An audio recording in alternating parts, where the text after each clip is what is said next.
Hey guys, Drifter here. Welcome to Advanced Warfare in Depth. In today's episode, we're going to be reviewing the NA-45 grenade sniper rifle. Sounds very unusual to say that, but this is an unusual gun, even in a game full of unusual weapons. It is neither truly a sniper rifle, nor is it truly a grenade launcher, but it's a little bit of both. It's kind of crazy. The gameplay you're going to get to see is largely crazy today, but not altogether that bad. So let's start off with the most basic fact about the NA-45 before you jump into it. It does not shoot bullets. It still uses hit scans like all of the other weapons in the game, the primary weapons. It doesn't shoot projectiles, you don't have to lob or arc anything, it has no travel time like Battlefield, but it doesn't shoot what I would call to be a traditional bullet. Instead, it first shoots an explosive charge, kind of like a C4 or something like that sticks to the wall or to the body or whatever you hit, and the second shot is a detonator round. I'm not entirely sure how it works, but as long as the second shot lands close to the first one, I would say within about a meter or so, it will detonate the first shot and blow up. So what you do need to keep in mind though is that the charge that blows up is where your first one is, not where the second one is, not in between the two. Wherever you plant that first one's where the explosion is going to be, so you need to aim about as far ahead as possible.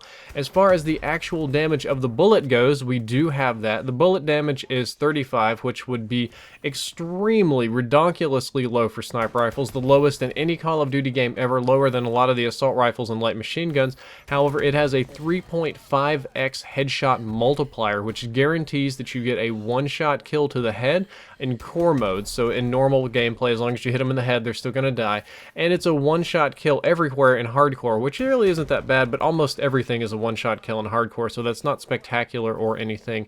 And like I said before, the explosion is where your first shot landed, and it's about half as strong as a regular grenade. Now, the regular grenades are pretty strong in this game, and this one is about half as much as a regular grenade. I would say it would be kind of like a Black Ops 1 grenade. Those weren't very tough, so that's kind of how it feels to me.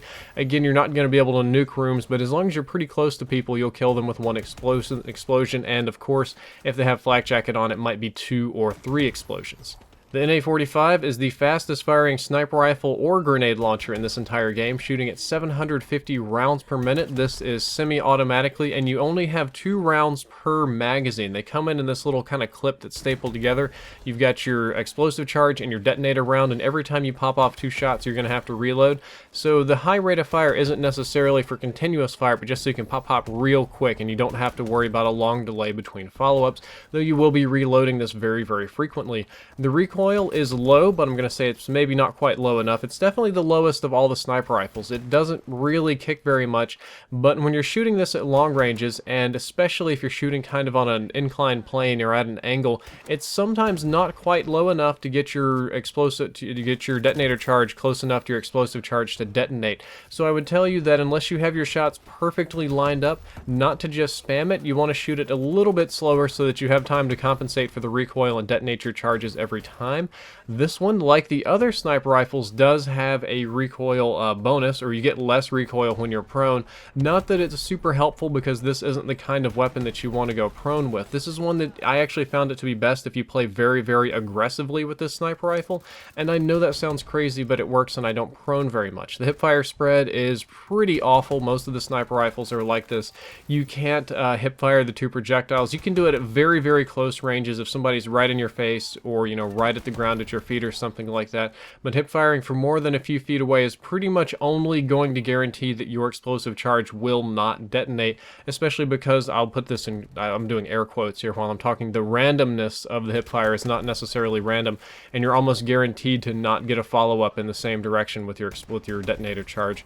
Run speed is 80%, again slow. It's a sniper rifle, they're all like this. You're going to see this repeating over and over again, so don't worry about it too much. The best variants, I'm going to say, might be the Screamin'. Now, we're getting some variant stats, and variant reviews are definitely coming up on In-Depth. However, when it comes to the NA-45, there's currently no variant stats available, and there's a big question in the Call of Duty stat community on if the increased damage actually increases the damage of the bullet, or when it hits you like impact, or of the explosive charge. I am going to assume that either one will be beneficial, and that if you want a good variant and you want the Screamin', which is the one that has the most amount of damage increase, because you want that explosive charge to be as big as humanly possible. As for my opinions of this weapon, it is not a truly viable gun, but it is very fun to use, and just don't get your hopes up about it. Like, if you want to use the NA-45, that's cool. You can headshot people just like you can with the Lynx. You can body shot them twice in a row and blow them up. It's very satisfying when you shoot them and then just kaboom, you can shoot them, blow up their teammates, you can shoot in windows. You can use it kind of like the XM25 from Modern Warfare 3 to kind of shoot people that are camping in different areas, and you can spam objectives and kill people. But even though you can do these interesting things, they're very difficult to do. In almost every situation, a traditional weapon would be better, so don't get your hopes up too high about this being the greatest gun or the bee's knees. I do actually like it better than the Lynx sniper rifle and the Atlas for totally different reasons, just because it's fun, not because it's the greatest thing ever. I think the best way to use this weapon is you want to stack it with danger close and a variable zoom scope, maybe sometimes an ACOG scope on a small map like Biolab. You've seen me do a little bit of that. Danger close is absolutely essential because you increase your explosive damage. Otherwise, it's pretty weak, so I really would not use it without danger close. The variable zoom scope helps you aim. It doesn't have the missile line sights like the other scopes, and the lesser zoom is also quite nice. And my best tactic I've found is just spamming shots at feet and doorways. Like if I jump and hover, it could also be a pretty good one for exo hover. You can shoot straight down, and as long as you get pretty close to their feet, you're going to blow them up the majority of the time. And you know, doors, checkpoints, objectives, all that stuff usually works pretty well. That's all for this in-depth episode. It was very unusual. The next one's going to be a little bit longer, a little bit more detailed on the Moore sniper rifle, which is the best sniper rifle in the game. The previous episode was on the Lynx, which was not the best sniper rifle in the game. And as always, if you enjoyed, don't forget to like, favorite, and subscribe. Drifter out.